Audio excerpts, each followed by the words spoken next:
listening to KWIM 89.9 Piney Way in Morro Bay, and today we have a special treat to share with you. Recently, our owner, Mr. Wimmer, was on a podcast called Talking Shop, and how he's mentoring Morro Bay. Tune in to get a little bit of insight of why we changed our name, who we are, where we're going, and our roots to this beautiful, beautiful area. Mr. Wimmer has our unique story that he would like to share with the world. So sit back and enjoy the ride.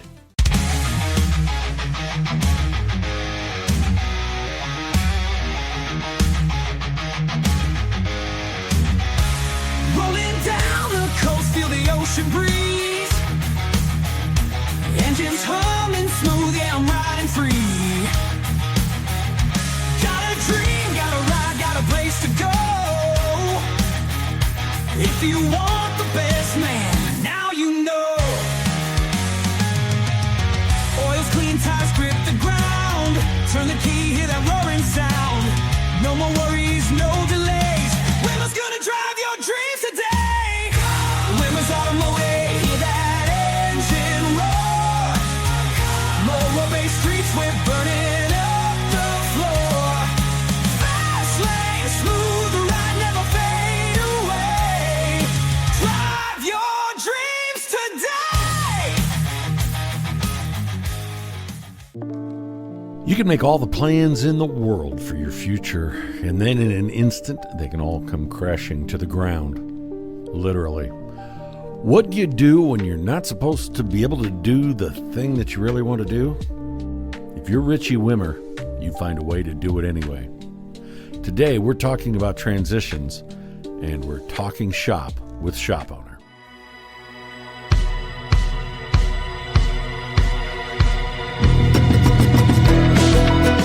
This episode of Talking Shop with Shop Owner is presented by Apex, the premier business and networking event in the automotive industry.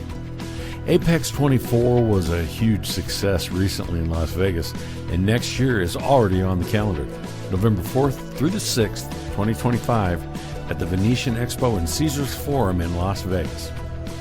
For more information or to sign up to be notified when Apex 2025 registration opens, visit apexshow.com. Hi again, everybody, and welcome back to Talking Shop with Shop Owner. I'm Doug Kaufman, and we have a great story to tell you today. It's about a teacher who's also a shop owner, who's a racer and a technician. Well, let me just introduce Richie Wimmer, instructor at Morro Bay High School and owner of Wimmer's Automotive in the same beautiful seaside California town. Hey, Richie, thanks for joining us. Good. I'm doing great. How are you? I'm doing well, thank you. So tell us your story. Oh, sure. Started loving cars when I was a little kid. I just wanted to always have race cars, and I just really enjoyed it from as far back as I can remember. When I got into high school, I did what was called a round robin, or some sort of a term for it, where you take like 4 shop classes as a freshman.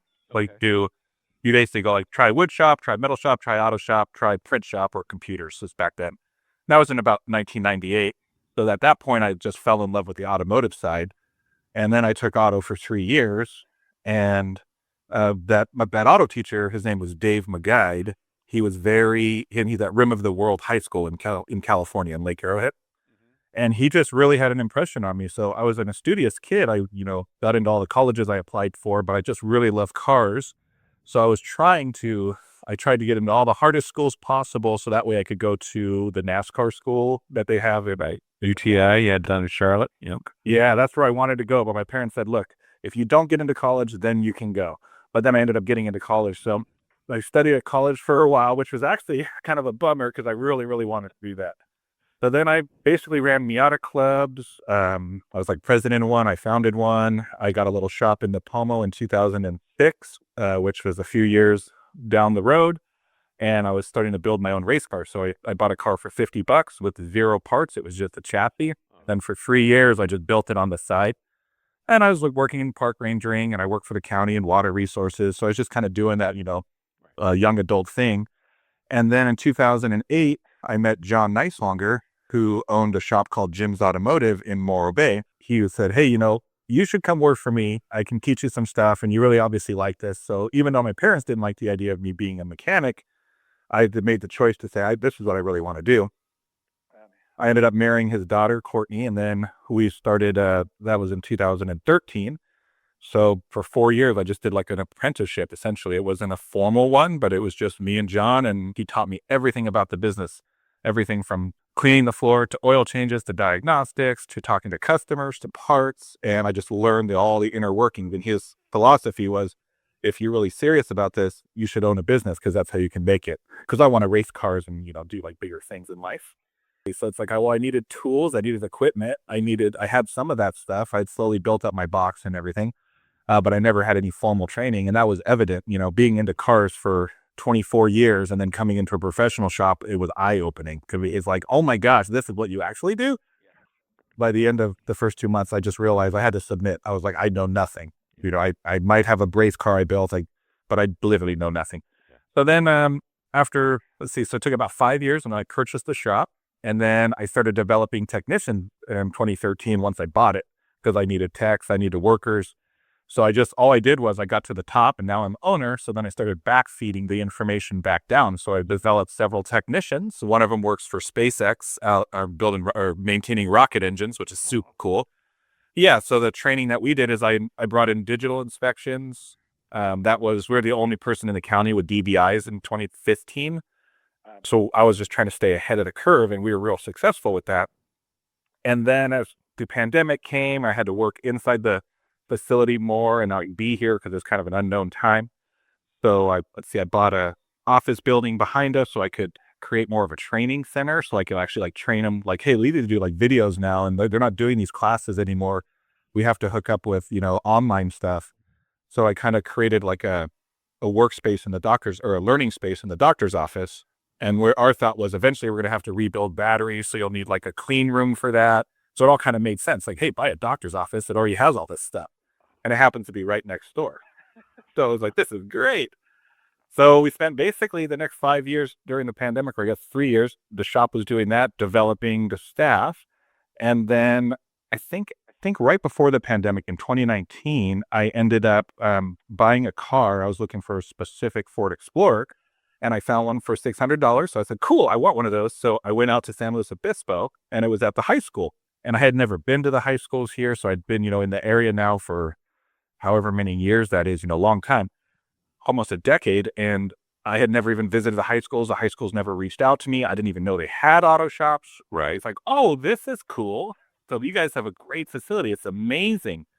And then the teacher was like, you seem pretty passionate. Would you like to come talk to my class? And I said, yeah, I'll come talk. Sure. So we scheduled a time. And then he said, come first period, stay as long as you want. So I came one day and I told the guys at the shop, I'm going to be gone probably the day. I don't know how long this is going to be. And I started basically just doing what I'm doing to you, just talking to him and asking questions and just listening to him and telling him about my experiences, like a little bit more detailed stuff. And they thought it was super cool. Like, oh, he has race cars. This is fun. I was able to show him pictures on the board and he gave the teacher some much needed office time. And let me guess, that was about the end. You never went back to the shop, right? Yeah, that was it. No, that was kind of the end. So, I talked to Jeff after. He's like, I need to buy you lunch. And so we sat down and he said, hey, I think you should consider becoming a teacher. And I said, I've never thought about that. And then all of a sudden it sparked. I was like, when I was in high school, Dave McGuide was like my influential teacher. He was amazing. I loved going to that class. And it was like the part that kept me really engaged in high school. I won an award for having the lowest car, which was a Mazda Miata. And I also had an F-250 that I built. So I won an award for having the tallest car. So it was kind of funny. It was like, this is the only kid in school with two cars, the smallest one and the biggest one. So I just always remembered those things. But, in life that gets put in the back of your mind. You kind of forget that. So then Jeff's like, well, tell me about your story. What else makes you tick? Well, this is kind of the wild part. In 2016, so I owned the shop for 3 years. I have my little developing staff, but I'm working weekends and nights. It's just me and my wife. I come to the shop because I had a big race coming up the next weekend. One of my first wheel-to-wheel races in this Miata class. I'm going to just work on my bumpers and try to get the car ready for next week. That way I don't have to worry about it. And she's like, okay, fine, pretty normal. She just watches her shows and I would just go down to the shop to work. Well, I was by myself. I lifted the car up on a list. It was above me, 6.5 feet above me. And I was pulling on this side skirt and the rack had a failure and the car fell on top of me and literally 100% under the car. And it was crazy. So I started telling Jeff this story, and he's like, "What?" And I was like, "Yeah, like this is what happened to me." And he's like, "Well, what did you do?" And I said, "So I'm under this car and I can't lift it. I can't get it off of me. I know I'm in trouble." And all of a sudden I just start seeing all this blood coming because I'm like underneath the Miata. Like I can't move. And I feel this blood, and all of a sudden my eyes go dark, and I have this like feeling like you just killed yourself. And then I hear again, again, again, like, and I had this like feeling, not that I saw my life flash before my eyes. I saw 10,000 lifetimes flash before my eyes. And I was like, oh my gosh, I just killed myself again. This is bad. And I had so much more to do. And I had to, it wasn't that I was sad. It was actually a very comfortable feeling. So I ended up being saved by a neighbor who heard the car fall at 11 o'clock at night. He just heard it. And luckily I left the door unlocked. So he walked into the shop and found me under there because he was just outside looking at the moon. And he heard the car smash, and he was like, "What was that?" So he came and investigated and found me. And the police and the fire department all responded quickly. The ambulance was there, and they were able to save my life. And I'm permanently damaged on my left arm from it, but I just live and I just do stuff. But that completely changed how I like ran my shop, because now I had like one arm. And it's like, you can't work on cars that way anymore. That's at least how I felt. That's totally not true. It just takes like years of tenacity to keep going. You got to learn how. So it all started to make sense. So I tell Jeff this story, and he's just like, whoa, whoa, whoa. But the truth is, like, that's something to be really serious about. So I bring that knowledge of safety and working late and not checking a rack when you should have checked it, all of that stuff I mind. So then when I go to the high school, I start watching, and he started inviting me to come out a little bit more. And I was pretty busy at the time, but he ended up helping me get my teaching credential during that time. And then I started to substitute for 2 years. And I substituted at both Stan Lewis High and at Morro Bay High School, which is in my backyard. So we're in Morro Bay, 10,000 people. There's about 30,000 around us total. It's a coastal town. And the Morro Bay High School auto shop is gorgeous. It's beautiful. But they just didn't really have a strong instructor. They don't really have a program. It's like, look at all of our Snap-on tools. And the kids are just in there just changing their own oils and kind of messing around. So I said, no. I'm going to come in here and blow the top out of this thing. So what I decided to do is, once I got the full-time position, my journeyman, John, who's my father-in-law, him and I spent 130 hours over the summer before I started just organizing the workspace and finding all the tools and putting everything away and figuring out how this is all going to work. We took my shop management system at my shop and then applied the same principles to the high school. So now what they're doing is they're working in a digital shop. They don't fully understand it yet, but they're getting it. And they have digital inspections. They have work orders. They have, we're cooked up with Napa. So that way they get their government pricing for the kids' parts. So I've been slowly organizing everything over the past year, trying to figure out how to take high school, not just from, hey, we're just here having fun or sitting around on a tire on my. So we have a whole process where they come and the students check in with me. I check on them every morning and I say, hey, how are you? They give me their cell phone. I give them safety glasses. So it's really fun because I get to interact with every guy twice a day for just a few seconds, but it makes a big difference. So now the kids are starting to do stuff. So we kind of ended our semester with a formal like ASC style test where they weren't expecting this. I was like, there's no talking. There's no anything. Like, if I see this, I'm going to like rip your paper up. And they're like, oh my gosh, Mr. Wimmer's real serious, But there's a couple kids that are really, really into this. I have 82 students, and there's a good 10% to 20% that are like really into the car. Wow. It's cool. So the kids are getting tired of the cell phones. They want to do stuff. We need the tradespeople, but the problem is all the tradespeople are retiring. They're all leaving. It's really bad because like we don't have anybody to teach anymore. And even the mechanics that can teach, if they're in their 60s or 50s, even late 50s, they're tired, and their specific timeline of going into like the electric car age and everything, they're just like, dude, it's changing too much. I just want to be done with it. So what's happening is these schools have this stuff that we've invested in, but they don't necessarily have like an owner stepping out to actually like help.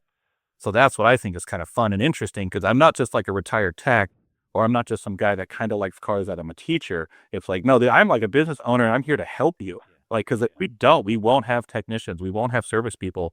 It's going to be really, really detrimental to us. And I started hooking up with ATI. So I've been with them for 2 years, and I've learned so much, because they said that there was like an article that was published about the baby boomers and transportation. And the statistics are 10,000 baby boomers will be retiring and leaving the workforce each day for the next 5 years till 2029. And 5% of them are in transportation, which means 500 transportation professionals are leaving the industry every single day in the U.S. with no replacement for the next 4 years or 5 years. So you start thinking about that, and all of a sudden it's like, oh, wow, that's why I don't have any techs. Oh, that's why there's no service advisors. Oh, that's why there's no managers. Right. Everybody that has a job have it, and nobody's going back and keep. So the big question for shop owners to you probably is, what can you do? Yeah, get involved, really. And the programs are there. And I went to SEMA. I took 8 students to SEMA for the first time ever. And that was a big deal for the school district because that's taking high school auto shop kids that aren't generally involved in sports and have never done anything like that. And we had to take them across state lines. And we were, because it's an 8-hour drive for. Yeah. And we were there for a week, and it was really great, and it was amazing, and the kids had so much fun, and it was awesome. But there were very few high schools. There's 160,000 people at SEMA. Right? Oh yeah, it's like the trip of the year. If I would have done it, if I would have gone to SEMA in high school, I would never have applied for college because I would have been like, I'm sorry, parent, there's no way I'm doing that. Like, I never saw that, So that's where that issue is. So seeing the industry kind of brought together in the wild, but also under one roof, Apex, SEMA, you think that could be inspirational to students and maybe their parents as well? So that's what I know. Yeah, it was. My dad and I used to talk about it, and I was like, "Yeah, why didn't you let me do cars?" And he just would say, I work for the gas company. I didn't want you working that way. I wanted you to do something more. But it was like he just wasn't listening. I didn't know what to say either. So all right, it's your kid. You don't know. Great points, Richie. Thanks for joining us. Take care. We'll talk again soon. All right. Have a good one. This episode of Talking Shop with Shop Owner has been presented by Apex, the premier business and networking event in the automotive industry. For information or to sign up to be notified when Apex 2025 registration opens for the fall show, November 4th through the 6th, 2025, at the Venetian Expo and Caesars Forum in Las Vegas, you can visit apexshow.com. I'd like to thank my guest, Richie Wimmer from Wimmer's Automotive and Morro Bay High School in Morro Bay, California, for giving us his story. Look forward to talking to him again very soon. I'd also like to thank Apex for sponsoring Talking Shop with Shop Owner, and I'd like to thank you for listening. If you've missed any episodes, you can find them at shopownermag.com, as well as wherever you download your favorite podcasts. I'm Doug Kaufman with Shop Owner. For all of us at Talking Shop with Shop Owner, have a great day, and we'll talk again soon.